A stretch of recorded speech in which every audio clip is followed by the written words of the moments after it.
Adelante, Padre. ¿Listo? Estamos en directo.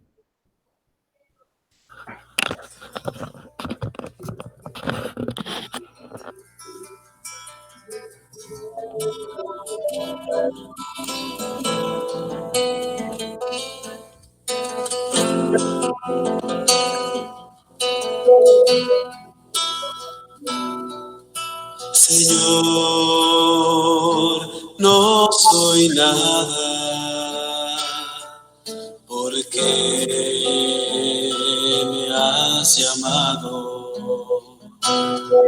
Has pasado por mi puerta y bien sabes que soy pobre y soy débil. Porque te has fijado en mí, me has seducido, Señor, con tu mirada,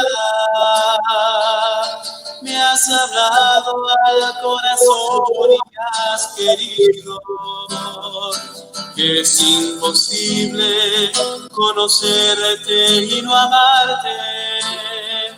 Es imposible amarte y no seguirte.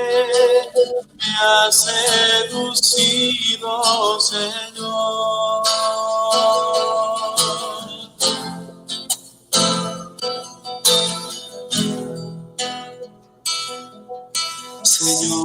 Señor, yo te sigo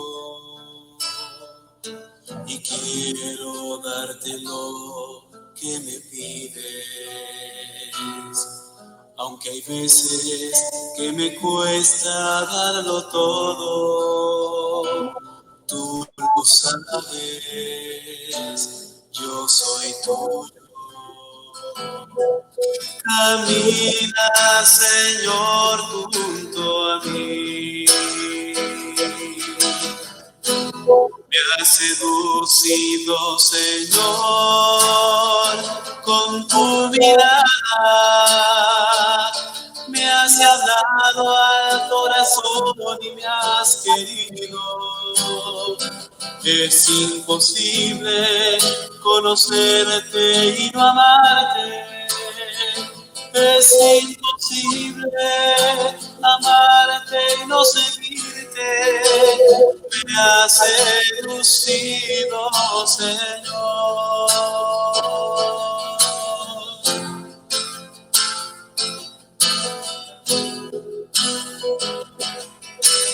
Señor, hoy tu nombre es más que palabras, es tu voz que resuena en mi interior y me habla en el silencio. ¿Qué quieres que haga por ti? Me has seducido, Señor, con tu mirada. Me has hablado al corazón y me has querido. Es imposible conocerte y no amarte. Es imposible amarte y no seguirte. Me has seducido, Señor, con tu mirada. Me has hablado al corazón y me has querido.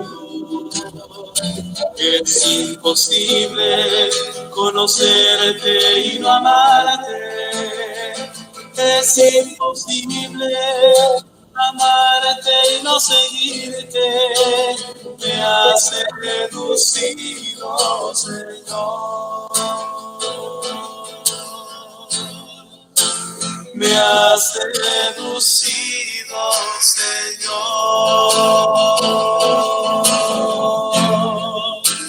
Me has seducido, Señor.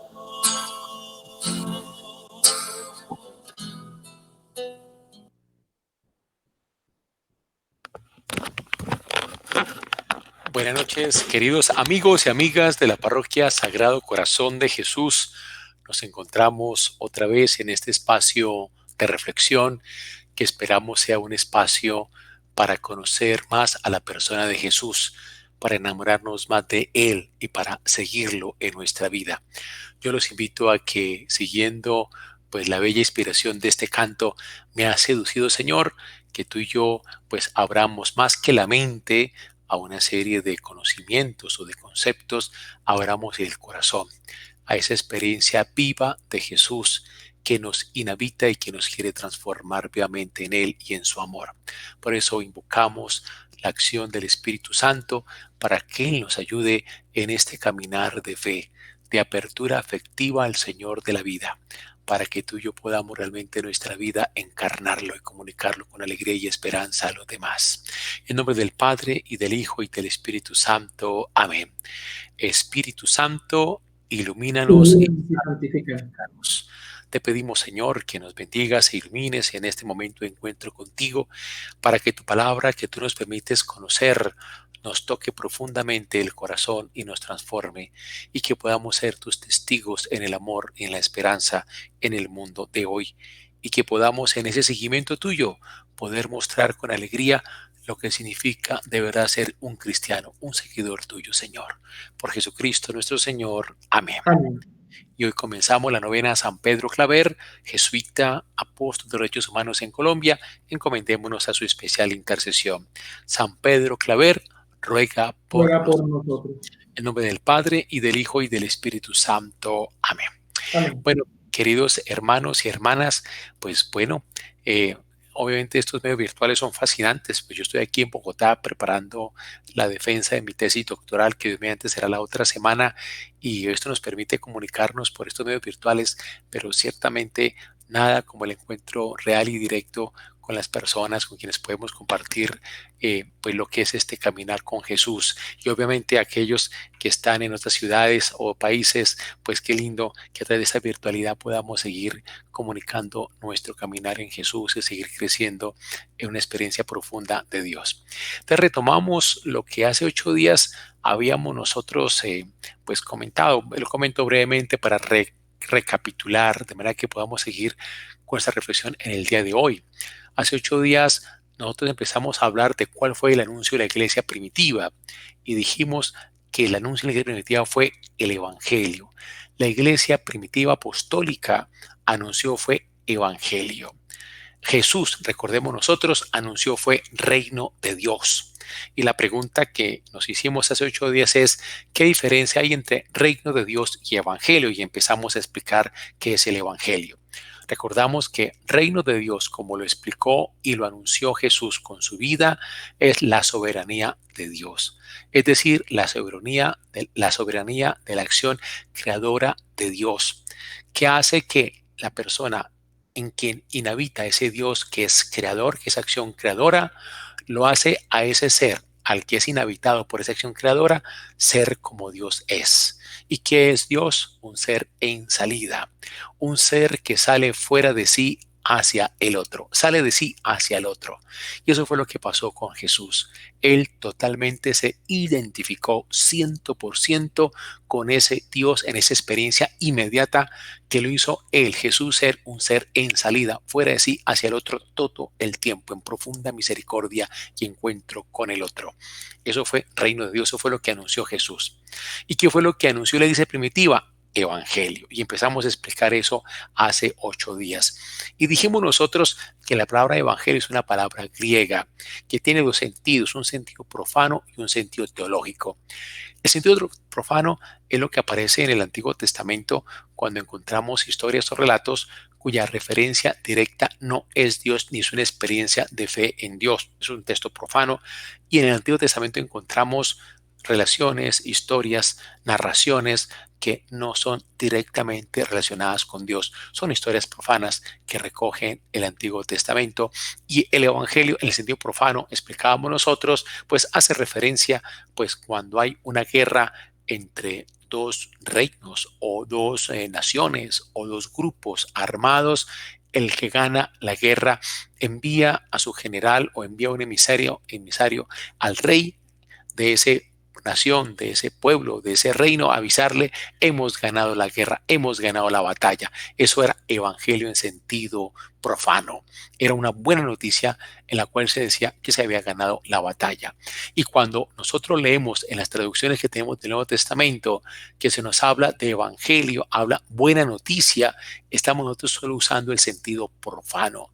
Y de pronto nos quedamos con un sentido muy pequeño, muy limitado. Es verdad que evangelio es una buena noticia, pero la pregunta es, ¿qué buena noticia es? Y tenemos que ir hacia la realidad óntica de lo que es esa buena noticia, lo profundo de lo que es. De ahí tenemos que acudir nosotros al sentido teológico que tiene ese término. Y explicábamos nosotros que el sentido teológico nos lo brinda San Pablo. Decíamos entonces hace 8 días que evangelio aparece en el Nuevo Testamento 72 veces y 60 de esas veces en San Pablo, tanto en las cartas escritas propiamente por San Pablo, que son la carta primera de los tesalonicenses, la carta a Filemón, la primera y segunda carta a los Corintios, la carta a los Romanos y la carta a los Gálatas son propias de San Pablo, como las otras 8 cartas que se le atribuyen a San Pablo, pero que no son de él, sino de sus discípulos. Eso es algo que vale la pena estudiarlo con más calma, ¿no? O de las comunidades que tenían a San Pablo como inspirador, como maestro, ellos también recogen la palabra evangelio. Y ahí tiene un sentido teológico que es lo que nosotros empezamos a estudiar hace 8 días.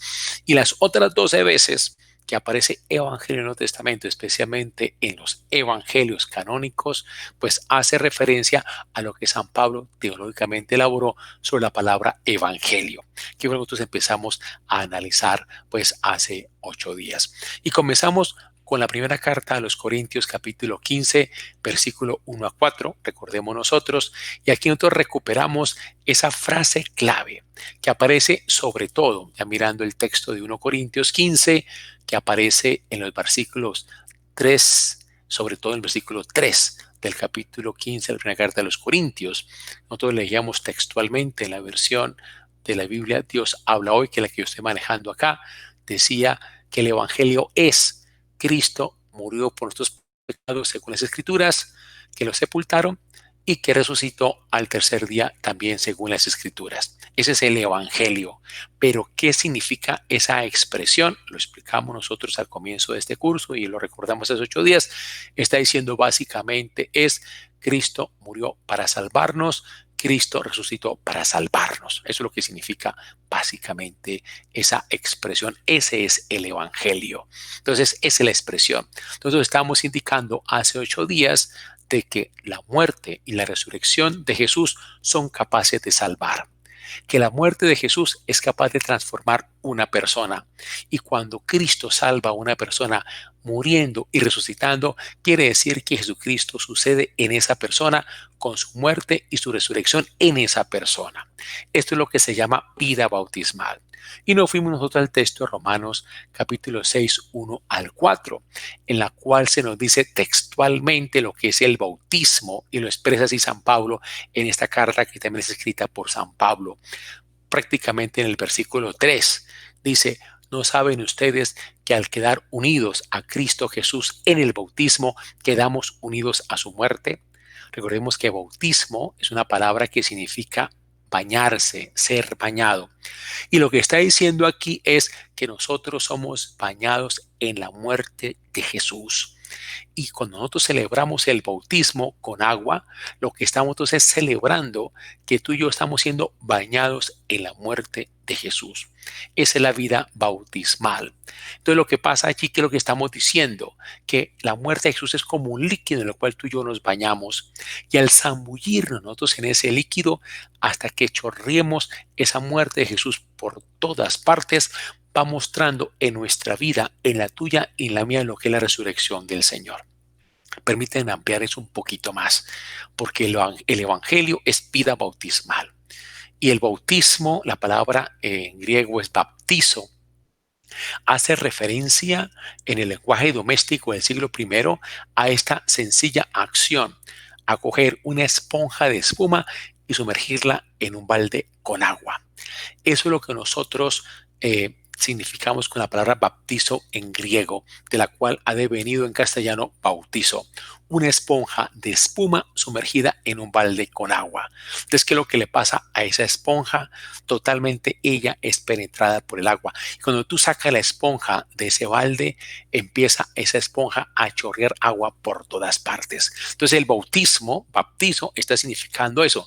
Nosotros estamos todos chorreando a Cristo por todas partes. Desde la muerte en Cristo, muriendo con Él a todo nuestro pecado, para resucitar con Él, mostrándolo y comunicándolo a Él, a los demás. Entonces decíamos nosotros hace 8 días que evangelio, que es nosotros muriendo y resucitando en Cristo, es vida bautismal, cuando nosotros estamos bañándonos en esa muerte de Cristo para chorrear esa muerte de Cristo por todas partes. Estamos tan saturados de la muerte de Jesús que podemos rodar esa muerte por todas partes en nuestra vida. Y recordamos nosotros el texto de 2 Corintios 4, 7, 11, sobre todo los versículos 10 y 11 recordamos nosotros cuando nos dice San Pablo: donde quiera que vamos, llevamos siempre en nuestro cuerpo la muerte de Jesús para que también su vida se muestre en nosotros. Es decir, nosotros vamos mostrando en nuestra vida una transformación tal que vamos nosotros mostrando en esa vida toda muerte de nuestro propio pecado para vivir realmente en Jesús, mostrándolo a los demás. Entonces, según esto, el bautismo, que es evangelio también, o el evangelio, es transparentar por todas partes la cruz del Señor. Y la cruz del Señor no es sufrimiento, la cruz del Señor no es dolor, la cruz del Señor es entrega, es servicio por el otro. Entonces, cuando nos dice San Pablo, no, volviendo de nuevo a 2 Corintios capítulo 4, 2 Corintios capítulo 4, donde quiera que vamos, llevamos siempre en nuestro cuerpo la muerte de Jesús para que también su vida se muestre en nosotros. ¿Qué es lo que está diciendo? Que nosotros llevamos en Cristo su muerte para que se muestre en nosotros hacia los demás su vida. ¿Y cómo se muestra la vida de Jesús? Cuando tú y yo somos capaces de dar vida al otro, es decir, el amor de entrega hacia el otro. Es que esa es la cruz. La cruz es entrega hacia el otro. Ese es el evangelio. Por eso el evangelio no es una historia que nos cuentan, sino es un acontecer de la muerte y la resurrección de Jesús en las personas. No es tú y yo decir, Jesús murió y resucitó, no, hace 21 siglos. No, es Cristo muriendo y resucitando hoy en tu vida y en la mía. Ese es el evangelio. Esa es la vida bautismal. Ese es nuestro bautismo. Por lo tanto, la pregunta es, cuando se dice que Cristo murió y resucitó para salvarnos de nuestros pecados, ¿a qué acontecimiento se está refiriendo? Es un acontecimiento que sucede en ti y en mí como cristianos. Si la muerte de Cristo no sucede en ti y en mí como cristianos, no está sucediendo nunca esa muerte y resurrección del Señor. Y la muerte de Cristo es salvadora en tu vida y en la mía si sucede en tu vida y en la mía. La resurrección de Cristo es salvadora si sucede en tu vida y en la mía. O sea, la muerte de Cristo salva si sucede en ti y en mí. Y la resurrección de Cristo salva si sucede en ti y en mí. Eso es lo que dice San Pablo en 1 Corintios 15. Cristo murió para salvarnos, Cristo resucitó para salvarnos. Es decir, la muerte de Jesús sucede en ti y en mí para salvarnos. La resurrección de Cristo sucede en ti y en mí para salvarnos. Y si sucede, está aconteciendo esa salvación. Luego, el hecho al que se refiere la fe es un hecho que sucede en las personas, que sucede en ti y en mí, que sucede hoy. Esto es el evangelio, esto es lo que hay que contar. Ahora, la pregunta que también planteamos nosotros, ¿cómo contar esto? ¿Con un discurso o con la propia vida? Recordemos lo que dice San Pablo de nuevo en 2 Corintios 4, versículos 10 y 11. Donde quiera que vamos, llevamos siempre en nuestro cuerpo la muerte de Jesús para que también su vida se muestre en nosotros. Es decir, nosotros con nuestra vida es que vamos tú y yo mostrando la muerte y resurrección de Cristo a nosotros. Es que ese es el evangelio. Repito, el evangelio no es un hecho que pasó hace 21 siglos, no, es tu vida y la mía transformada en la muerte y la resurrección de Cristo. Ahora, también nosotros estábamos comentando hace 8 días que el contenido del Evangelio pues no lo inventó Pablo, porque leemos nosotros que en 1 Corintios 15, él nos dice que esa tradición él la recibió y como la recibió, él la transmitió. O sea, viene de antes, ¿no? Viene de antes. Y claro, entonces aquí la fe, ¿no?, que está comunicándonos Pablo, no es que Cristo murió y resucitó, sino que Cristo al morir y resucitar es capaz de transformar personas, tu vida y la mía también. O sea, el acento que coloca Pablo en su anuncio está en el poder salvador de la muerte y resurrección de Jesús. Y ahora, ¿cómo entendió la Iglesia Apostólica que la muerte de Cristo es capaz de transformar personas? ¿Cómo es capaz? Cristo muerto es capaz de transformar personas cuando la muerte de Cristo sucede en las personas. Y la resurrección de Cristo es capaz de transformar personas cuando esta resurrección sucede en las personas. Es que esa es la vida bautismal. Ahora, ya lo hemos dicho y lo repetimos. ¿Qué es el bautismo? El bautismo consiste en que en un ser humano realiza en su propia vida la muerte y resurrección de Jesús. ¿Y cómo lo hace? Eliminando el pecado por la fuerza del resucitado.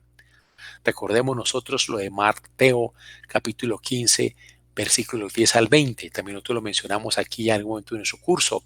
Mateo 15, versículos 10 al 20. ¿Se acuerdan ustedes? Está toda esa discusión. ¿Qué es lo que hace puro o impuro al hombre? Y va diciendo Jesús al final de esa cita tan bella, sobre todo a partir del versículo 18.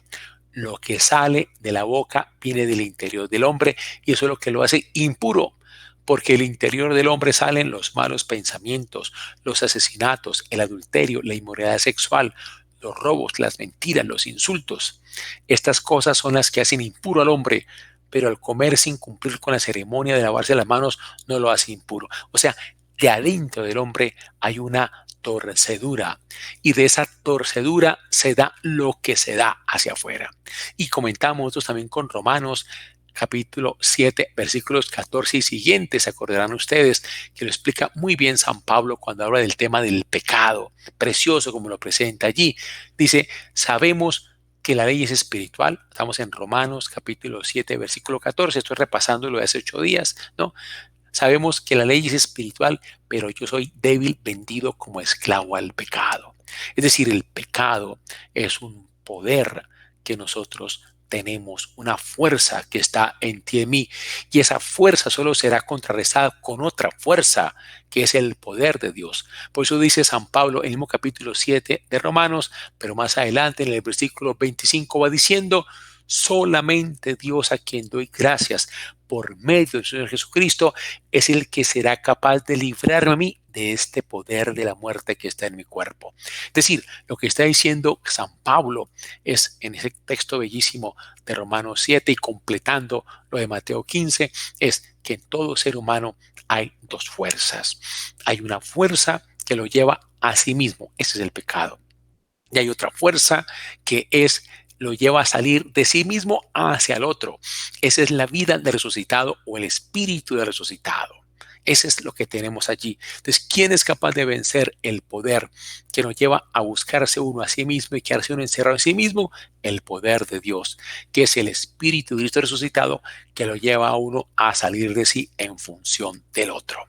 Bueno, ese es el punto. Entonces, ¿qué es lo que están creyendo los cristianos de la Iglesia Apostólica?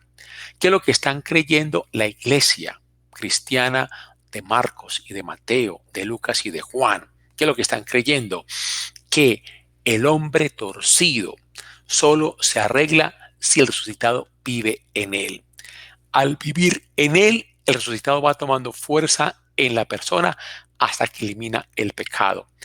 El pecado se elimina por inhabitación del resucitado.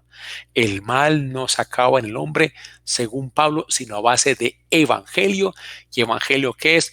Cristo muerto y resucitado, que sucede en el cristiano, que lo transforma, que lo lleva a eliminar el pecado que hay en él. Esto es el bautismo. Esta es nuestra vida bautismal. Uno sumergido en la muerte del Señor hasta que le chorree muerte del Señor por todos lados para manifestar con eso la vida de Jesús. Es decir, Tú y yo, como cristianos, al vivir el resucitado, ¿qué ocurre? Tú y yo mostramos la cara del crucificado. Ya dijimos que la crucifixión no es sufrimiento, no es muerte, es donación, es entrega total e incondicional. Por eso la aparición más clara del resucitado es el cristiano viviendo la cruz, es decir, la entrega incondicional al servicio del otro. No es la muerte, una muerte para morir, sino para servir, servir y servir. Por eso nos dice San Pablo en 2 Corintios 4, llevamos por todas partes el morir de Jesús. ¿Qué hace que el cristiano sea lanzado hacia afuera? Por el resucitado que vive en él. ¿Qué hace que tú y yo muchas veces nos sintamos movidos a hacer algo bueno por otra persona, a servir a otra persona, a ayudar a otra persona? Es el resucitado que habita en ti y en mí, que nos impulsa a salir de nosotros hacia el otro. Esa es la fuerza de Dios y eso es lo que muestra la existencia viva de Dios. O sea, Dios no se muestra con conceptos, con teorías, con discursos, con pruebas de índole metafísica, no. A Dios se prueba cuando una persona vive cristianamente, es decir, cuando vive como Cristo entregado al otro. Eso es lo que hace el resucitado en ti y en mí. Hagan de cuenta que el resucitado es como una escoba, barre nuestras codicias, barre nuestras ambiciones, barre nuestros egoísmos, barre nuestra zona de confort, barre esa tentación que tú y yo tenemos siempre de quedarnos en nuestro propio ladito y conveniencia sin importar el otro. Eso es lo que hace el Espíritu Santo, eso es lo que hace el Espíritu de Cristo resucitado, es barrer toda codicia y hace que tú y yo salgamos disparados hacia afuera. Por eso aparece siempre el hombre entregado, el hombre al servicio de los demás. Desde allí que la fe, vean esto tan hermoso, no es una adhesión a principios de corte doctrinal o intelectual. La fe es un suceder, la fe es un acontecer, la fe es un hacer. Esto es el Evangelio. Esto es lo que se anuncia y se anuncia haciéndolo suceder. Eso fue lo que dijimos hace 8 días y que bueno haberlo recopilado como para que nos queden las ideas un poquito más claras, porque esto es fundamental. La Iglesia Apostólica anunció Evangelio. Y les había puesto la tareita de mirar Romanos capítulo 1, versículo 16. Y allí tenemos nosotros en esa frasecita, en ese versículo, tenemos la afirmación eje de toda la carta a los romanos. Recordemos que San Pablo, me perdón que yo voy tomando aquí agüita. San Pablo, él escribió originalmente 6 cartas. De las 14 que se le atribuyen a él, solo 6 fueron escritas por él. Una de ellas fue Carta a los Romanos. Y si tú quieres saber cuál fue la idea, fuerza o la tesis de esa carta, es este versículo. Versículo 16 del capítulo 1. Es el alma de lo que Pablo quiere decir en esta carta. Vamos a ver, vamos a buscar, si usted tiene ahí la Biblia a la mano, vamos a buscar Romanos capítulo 1, versículo 16. Busquemos esa cita. Romanos capítulo 1, versículo 16. Y van a ver una frase muy cortica y vamos a explicarla punto por punto. Dice así: no me avergüenzo del evangelio, porque es poder de Dios para que todos los que creen alcancen la salvación. Los judíos en primer lugar, pero también los que no lo son. Ese es el capítulo 1, versículo 16. Vamos a explicar parte por parte este versículo porque va recogiendo, ¿no?, lo central de lo que es el evangelio en San Pablo. Primero, Pablo no se avergüenza del evangelio. A ver, aquí vale la pena anotar lo siguiente. La palabra avergonzarse en el sentido bíblico no es sonrojarse, no es un estado de ánimo bochornoso. Cuando tú y yo decimos, uy, qué vergüenza, es como una pena que uno siente, un bochorno que uno siente, como una incomodidad que uno experimenta por algo que uno hizo y que no estuvo bien, y uno se siente realmente como mal, como apenado, como abochornado, sonrojado. Ese es el término, como tú y yo lo usamos coloquialmente en nuestra vida cotidiana. Ese no es el sentido del evangelio. En San Pablo y sobre todo en la Biblia, avergonzarse significa pequeñez, fragilidad, incapacidad, impotencia, ante una fuerza o ante una razón. O sea, aquí que está diciendo Jesús, pero que está diciendo San Pablo, que él no se siente, ojo, no se siente pequeño, no se siente frágil, no se siente incapaz, no se siente impotente ante el Evangelio. Y permítame explicar esto un poco más. A ver, imaginémonos la siguiente situación tú y yo.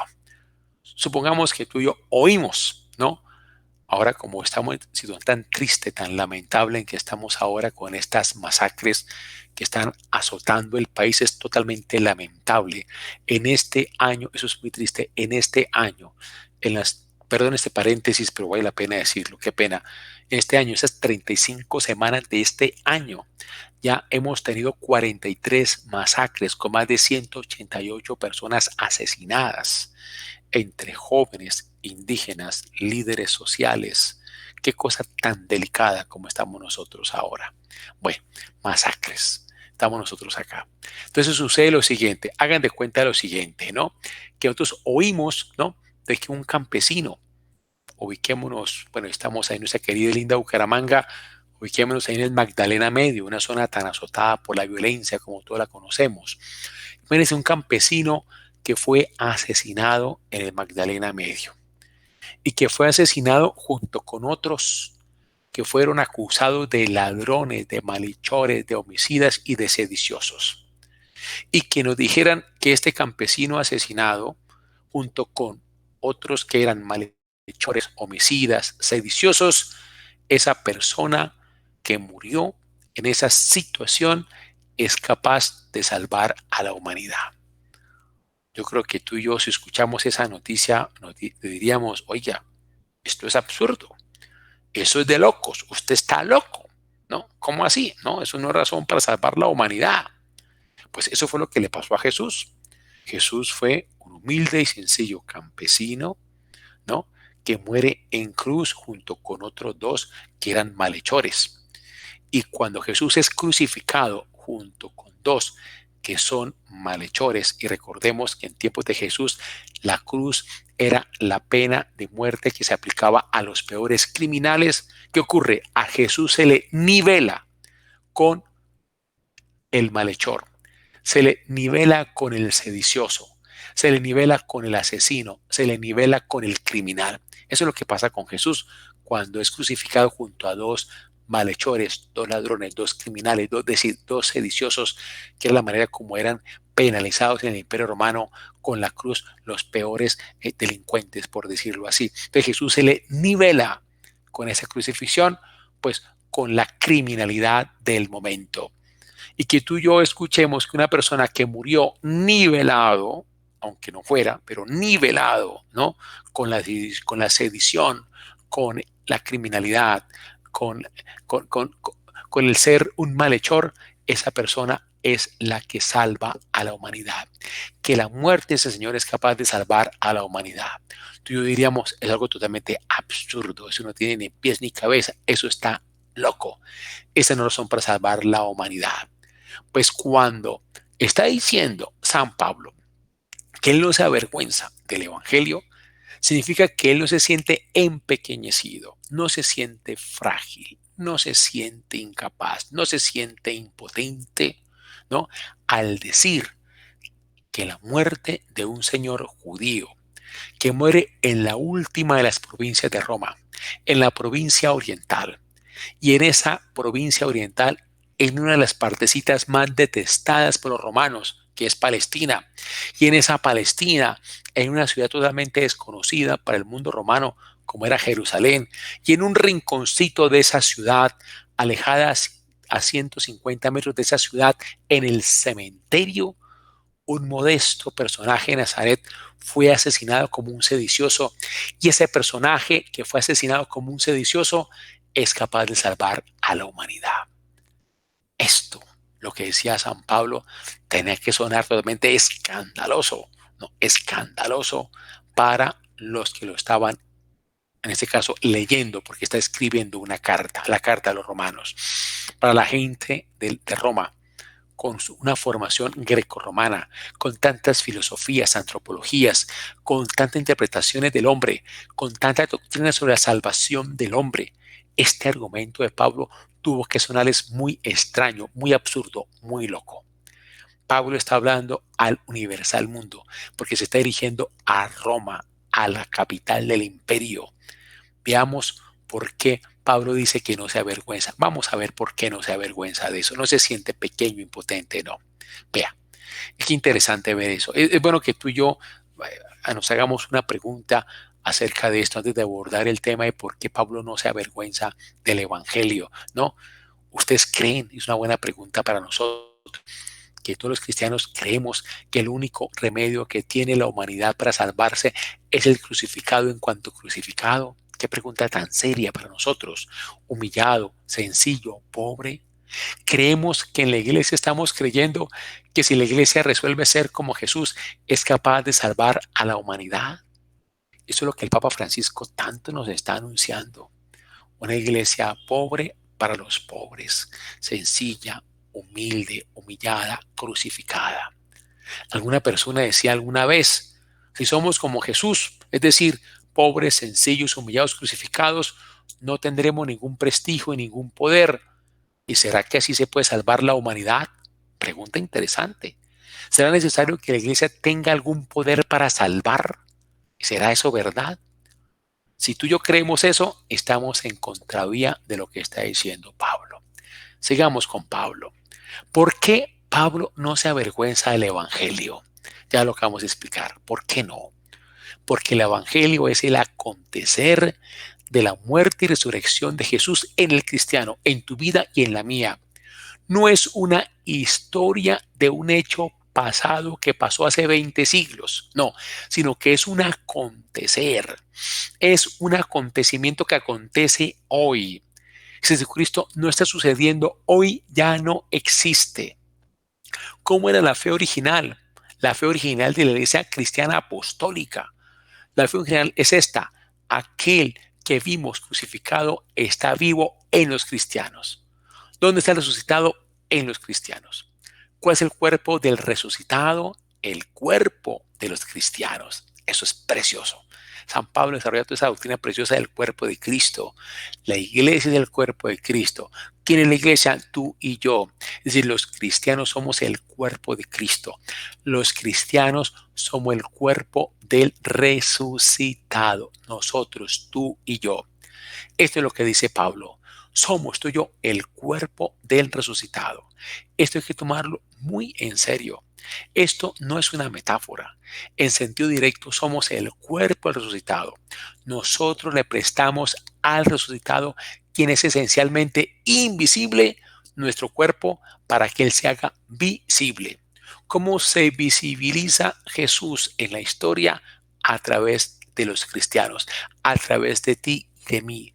O sea, tú y yo en nuestro cuerpo visibilizamos a Jesús con una vida como la de Jesús, en entrega hacia el otro. Esto es bastante serio, porque es así como Jesús se hace histórico. Se hace histórico siendo Él, tú y yo, en Cristo resucitados, tú y yo, hombres y mujeres crucificados, entregados, donados hacia los demás.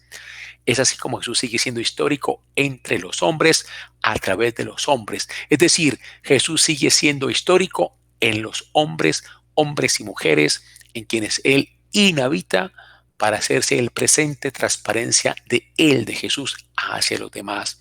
De lo contrario, Jesús no sigue presente en la historia. Para ser histórico hay que ser hombre y vivir hombremente. De lo contrario, no es histórico. El Jesucristo histórico somos nosotros, tú y yo. Qué interesante eso. Tú y yo somos el Jesucristo histórico.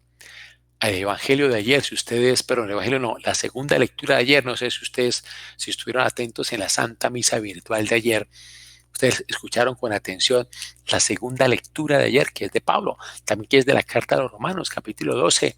La recuerdo con ustedes, hablo de la segunda lectura de la misa de ayer domingo. Nos decía bellamente San Pablo: los exhorto a que se ofrezcan ustedes mismos como una ofrenda viva, santa y agradable a Dios, porque en eso consiste el verdadero culto. Vea eso. O sea que tú y yo en nuestra vida somos realmente el cuerpo que visibiliza a Jesús en la historia viviendo Jesús mente, viviendo como hombres y mujeres entregados en cruz, incondicionalmente donados al servicio de los demás. Sigamos nosotros con el versículo 16 del primer capítulo de la carta a los Romanos. Agrega San Pablo, después de que él ha dicho, ¿no? Ha dicho muy bellamente, ha dicho allí, no me avergüenzo del Evangelio porque es poder de Dios. Después de que yo no me avergüenzo del Evangelio, agrega San Pablo porque es poder de Dios, porque es poder de Dios. Expliquemos eso brevemente, porque es poder de Dios. Dice Pablo que el Evangelio es el poder de Dios. El Evangelio no es una noticia, es algo más, es poder de Dios. Pero ¿qué quiere decir poder de Dios? Ave María, porque tú y yo tenemos la imagen todopoderoso.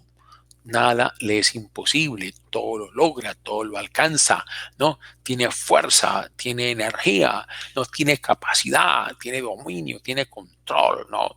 Tiene recursos, tiene capacidad de injerencia, ¿no? Poder, ¿no? Pues ese no es el sentido que trae la palabra original. Eso es precioso. Yo soy capaz de lograrlo todo lo que me proponga lo logro. Esa no es la interpretación, ¿no? El poder de Dios, como aparece en la carta paulina, Pablo usa el término dinamis toteu, dinamis toteu. Poder de Dios para Pablo es Espíritu Santo. Poder de Dios es Espíritu Santo. Es decir, el Evangelio es Espíritu Santo. Según las cartas de San Pablo, Evangelio es el Espíritu del resucitado. Cuando se dice esto, alguien puede pensar que esto no es así. Si quieren, veamos la segunda carta a los Corintios, capítulo 3, versículos 15 y 16. Segunda carta a los Corintios, capítulo 3, versículos 15 al 16. Y vea lo que dice acá, sobre todo en el versículo 16. Pues leamos los 15 y 16 para verlo en contexto. Hasta el día de hoy, cuando leen los libros de Moisés, un velo cubre su entendimiento. Pero cuando una persona se vuelve al Señor, el velo se le quita. Cuando dice acá el Señor, se está refiriendo al Kyrios, al resucitado. Es el Espíritu, o sea, el Espíritu de Cristo resucitado. Ese es el Kyrios, ese es el Señor. Y donde está el Espíritu del Señor, allí está la libertad. Porque aquí dice que le quita el velo. Le quita el velo. Aquí el velo está representando algo que le impide, algo que lo esclaviza. Lo que hace el resucitado es quitar toda esclavitud en el hombre. Ya lo vimos también en Romanos capítulo 7, 14 y 25. El pecado es un poder que nos esclaviza y lo que hace el Señor resucitado es liberarnos de esa esclavitud. Cuando Pablo habla de esclavitud, llama esclavitud a todo lo que encierra al hombre en sí mismo, todo lo que le lleva a encerrarse en sí, a buscarse a sí. Es decir, toda codicia que encierra el hombre en sí mismo, toda ambición, toda apetencia, todas ganas de acaparar y de poseer.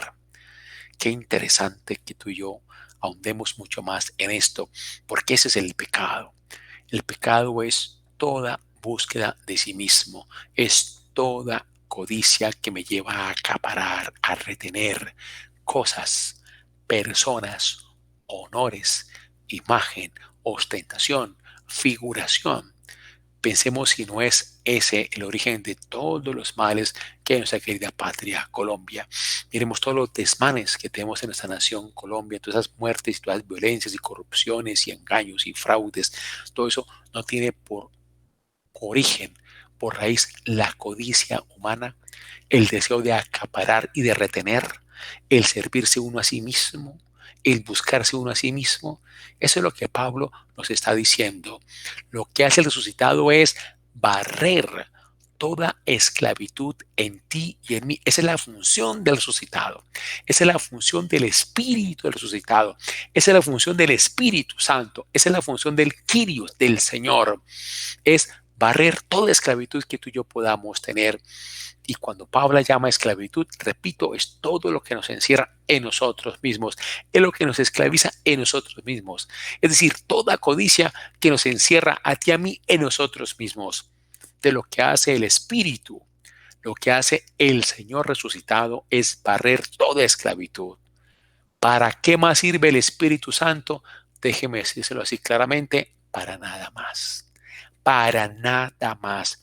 La única función del Espíritu Santo, es decir, el Espíritu de Cristo resucitado, es decir, el Señor en nuestra vida, es cambiar un pecador en un crucificado.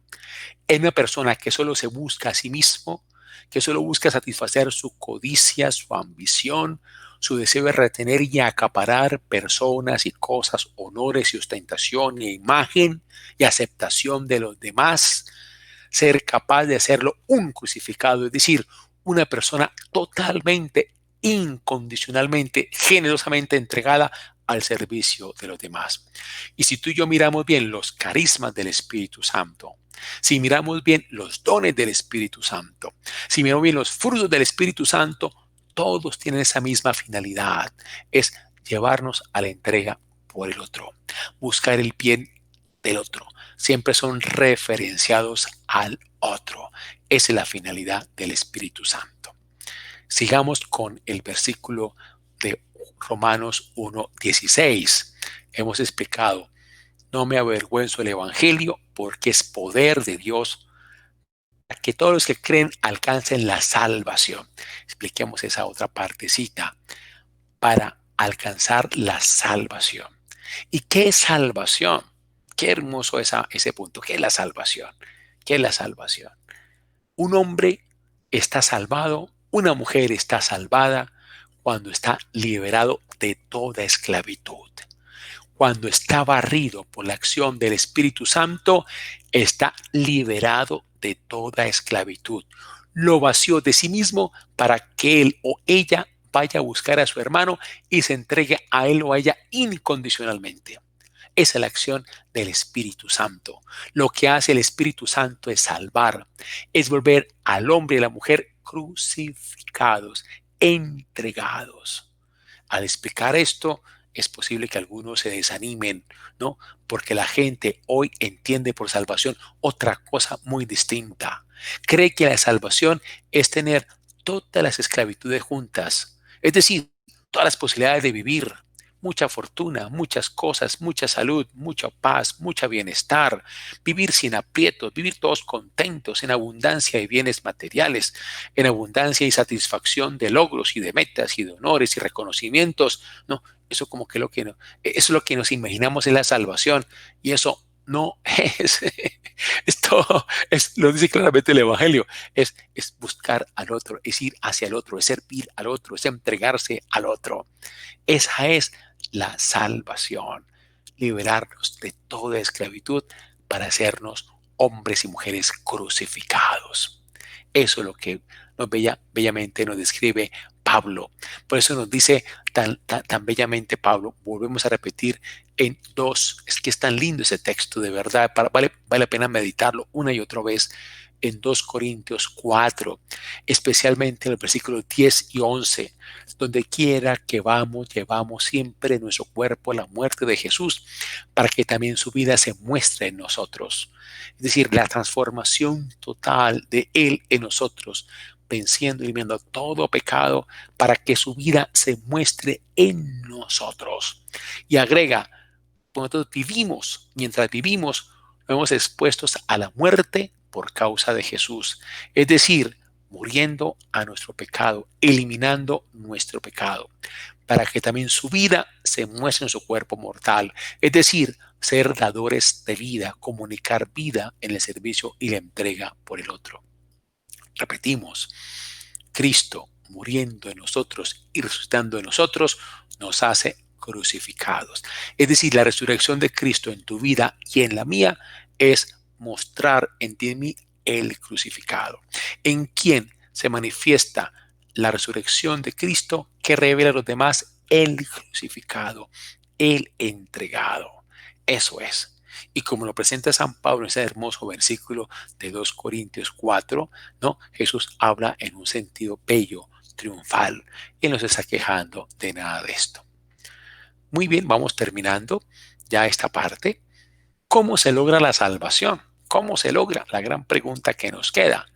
Abrirnos para que el resucitado pueda funcionar. Abrirnos.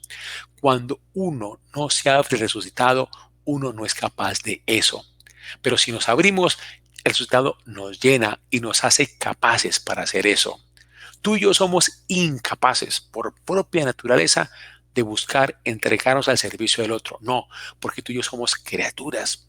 Y como criaturas somos contingentes, somos limitados. Y por ser criaturas hay una tendencia tuya y mía como criaturas a encerrarnos en nuestra creaturalidad. Es que fíjate que ni siquiera la ropa que tenemos es parte de lo que tú y yo somos, ¿no? La ropa es externa. Tú y yo no podemos ir más allá de nuestra propia piel. La piel es el límite de nuestra corporalidad como tal. O sea, como criaturas, la tendencia tuya y mía es hacia dentro, es ser centrípetas por ser criaturas. Por eso, por propia naturaleza, nosotros somos incapaces de una entrega total y generosa al servicio del otro, porque siempre tendremos tú y yo mil razones para no hacerlo. En cambio, nuestra fe, o sea, la fe quiere decir la apertura a la acción de Dios en nosotros, es decir, a Jesús muerto y resucitado en nosotros, es decir, a la muerte y resurrección de Jesús en nosotros, nos hace capaces de entregarnos al otro. Por eso la fe, repito, no es un saber cosas. La fe no es saber que Jesús murió y resucitó hace 20 siglos. No, la fe es una opción por Cristo muerto y resucitado en tu vida y en la mía. Y optar por el resucitado es optar para que el resucitado nos funcione.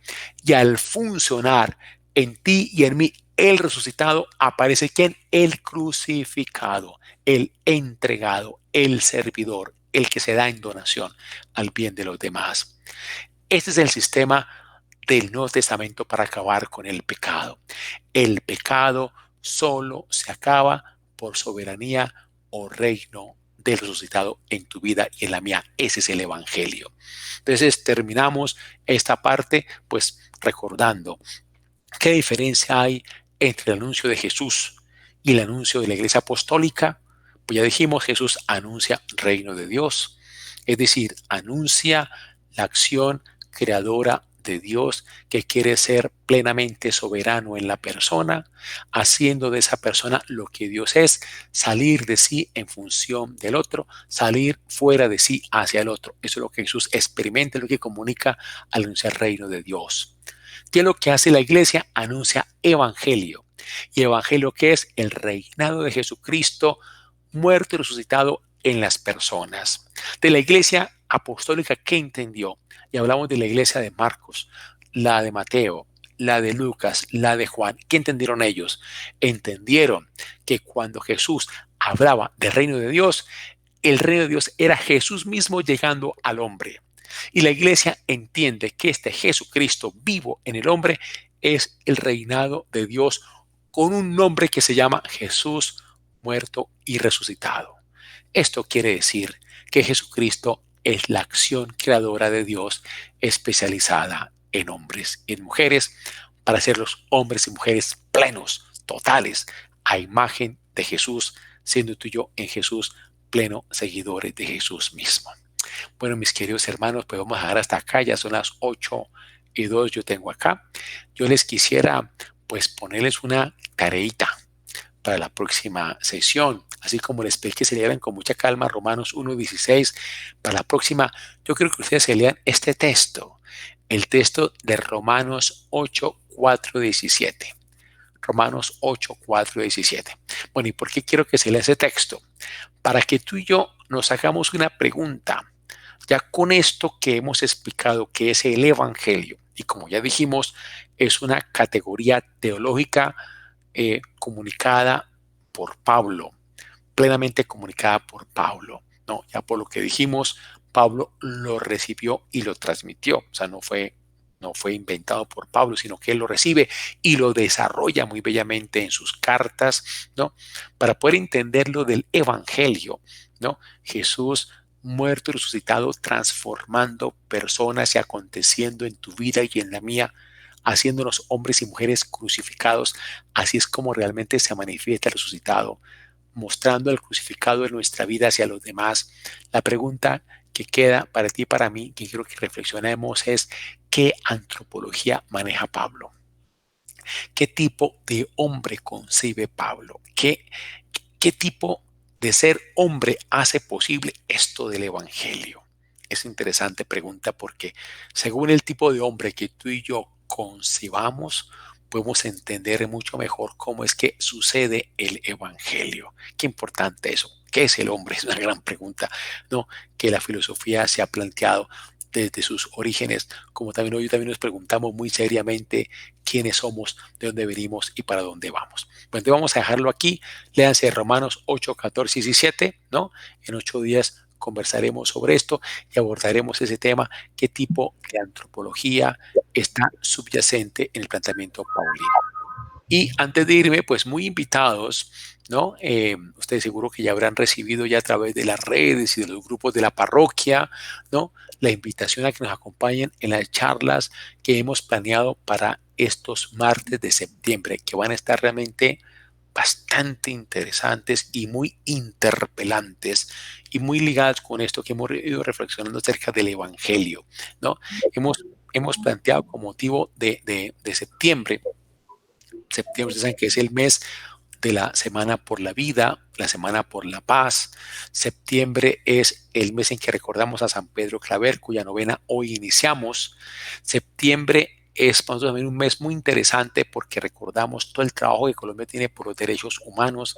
San Pedro Claver fue el patrono, es el patrono de los derechos humanos por todo su trabajo con las negritudes en Cartagena, casi 40 años, dedicado él a acoger, a curar, a promover al negro esclavo, convirtiéndose San Pedro Claver en un esclavo de los esclavos. Entonces, por eso es el patrón de los derechos humanos. Pero además, este septiembre en particular es un mes en el cual recordamos hace 3 años la visita del Papa Francisco, cuya visita a Colombia fue para promover en Colombia, promover nuestro compromiso como ciudadanos por la paz y reconciliación nacionales. Y también en este mes, este 26 de septiembre, también cumplimos 4 años de la firma de los acuerdos de paz entre el gobierno nacional de ese momento y las ya extintas FARC, lo cual también es un compromiso muy serio para nosotros como iglesia, el seguir trabajando seriamente para que este proceso de paz y reconciliación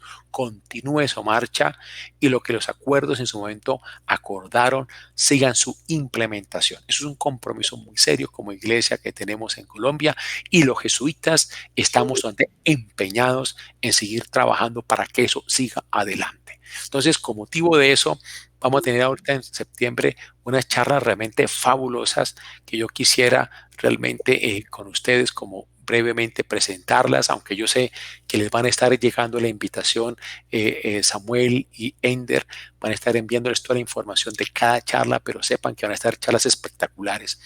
Padre, perdón. Sí. En este momento ya en pantalla junto a usted aparece el banner con la publicidad de la charla de mañana. Está junto a usted para todos. Ay, gracias, Samuel. Entonces, la charla de mañana, el tema es el proyecto Minesa en Santurbán con Alfonso Gómez Gómez, empresario santanderiano. Y ahí la pregunta que se va a hacer es si realmente este proyecto, como se ha planteado, es el que nos va a sacar de la olla económica, porque hay un gran peligro y es creer que por la recesión que tenemos debido a la pandemia, lo de Santurbán explotado por Minesa va a ser la solución. Y este gran empresario que lleva 12 años trabajando el tema de lo que es la conservación del agua y de recursos naturales que están en el páramo de Santurbán, me refiero a los recursos ambientales, ecológicos, ¿no? Nos va a mostrar pues realmente que eso no es así. Qué bueno que de verdad mañana nos conectemos para esta excelente charla que con elementos de causa nos va a reforzar lo que nos decía el doctor César Atilio Ferrari hace 8 días prácticamente, donde nos decía muy claramente, primero el agua, primero el agua, primero el agua. El oro y todo lo demás realmente es totalmente secundario. Tú y yo podemos vivir sin oro, pero no podemos vivir sin agua, ¿no? Y hoy hay una noticia en El Tiempo muy preciosa en la cual se dice que ya se declaró el Parque Natural de los Nevados como un lugar de protección donde hay que acabar con toda forma de deforestación y contaminación de aguas y de aires y de explotación minera ilegal. Entonces yo creo que esto tenemos nosotros que como santanderianos, digamos, empaparnos muy seriamente de este tema con conocimiento de causa, con personas que han trabajado muy seriamente el tema. El próximo martes 8 de septiembre, el tema es el Acuerdo de Paz y los Derechos Humanos. Va a presentar la charla el doctor Javier Augusto Sarmiento Olarte, actual ministro encargado de Justicia y Derecho, y va a presentar la charla la doctora Ana Lorena Vaquiro Benítez, que es la directora de Justicia Transicional del Ministerio de Justicia y Derecho. El próximo martes 15 de septiembre, la nueva esclavitud del siglo XXI, la trata de personas, con la hermana Melvi Joana Suárez Tarazona, religiosa de la Congregación de las Hermanas de la Caridad de Santa Ana. Y el 22 de septiembre, narrar para no olvidar con la doctora Ledis Borges sobre el tema de los desaparecidos en Colombia. Este es un drama serísimo. Desde la firma del acuerdo de paz hasta hoy, o sea, hace 4 años prácticamente, cada 3 días ha desaparecido una persona. Esto es realmente lamentable que pase en nuestra patria. Y algunas cifras hablan desde los años 80 hasta el presente de 120.000 desaparecidos. Es algo realmente horroroso. Ni siquiera en las peores dictaduras del Cono Sur, hablemos de Uruguay, hablemos de Argentina, hablemos de Chile, en los años de mayor violencia y persecución contra la oposición, se llegó a una cifra tan aterradora. Es decir, Colombia es realmente el país con más situación crítica en respeto a la dignidad y vida humana en todos los sentidos, y las desapariciones forzadas es uno de esos temas. Del 22 de septiembre, narrar para no olvidar con la doctora Ledis Borges, que es profesora e investigadora de la Escuela de Ciencias Sociales de la Pontificia Universidad Bolivariana aquí en Bucaramanga. Y para terminar, ese sí, el broche de oro, esto fue una bella iniciativa de Ender. Él propuso que organizáramos un panel con motivo del tercer año de la visita del Papa Francisco a Colombia, un panel invitando a expertos de primer nivel, y créanme que son de primer nivel. Todos los otros también son de primerísimo nivel. Los que hemos mencionado hasta ahora son excelentes, y los que vienen ese 21 de septiembre también son de primer nivel. Vamos a tener 3 ponentes que nos van a hablar cada uno de ellos de su aporte de un papa en particular a la paz y reconciliación nacionales. El Papa Pablo VI, que nos visitó en el año de 1968. El Papa Juan Pablo II, santo, que nos visitó en el año de 1985, y el Papa Francisco hace 3 años, en el año 2017. ¿No? Los ponentes son el Padre Javier Giraldo Moreno, sacerdote jesuita, él va a hablar sobre el Papa Pablo VI, el doctor Santiago Andrés Sierra González, profesor de la Facultad de Teología La Javeriana aquí en Bogotá, sobre el Papa Juan Pablo II, y la doctora Olga Consuelo Vélez Caro, también profesora de la Facultad de Teología La Javeriana, sobre el Papa Francisco. Pero lo importante es el aporte que tiene cada uno de estos papas para ti y para mí como cristianos, como creyentes, como hombres de iglesia, mujeres de iglesia, el aporte del magisterio de esos papas al proceso de paz y reconciliación nacional, con el cual tú y yo como cristianos, me parece que tenemos que estar muy comprometidos. Si nos duele a nivel humano, y es un punto ya con eso voy terminando el programa que me haya alargado tanto, si realmente nos duele en el corazón todo lo que pasa en este país de masacres, de muertes, de corrupciones, de robos, de desaparecidos, de líderes sociales asesinados, todo esto que está hablando tan horroroso, nos duele profundamente como humanos, cuánto no más como creyentes y como cristianos debe doler mucho más, y comprometernos a los pasos que necesitamos dar para que esto no pase más, no pase más, nunca más. Bueno, entonces yo ya con esto voy terminando. Les agradezco mucho su paciencia. Estén muy atentos a la promoción de cada de nuestras conferencias, a las cuales esperamos ustedes asistan y replíquenlas, inviten a mucha gente para que este tema realmente lo hagamos vida en todos nosotros. Voy terminando con la bendición. Que esta bendición derrame en ustedes abundantes gracias y fuerza de Dios, salud en su cuerpo, serenidad en su alma, y sobre todo gracia y amor en su espíritu. Padre, Hijo y Espíritu Santo. Amén. Dios les bendiga a todos ustedes.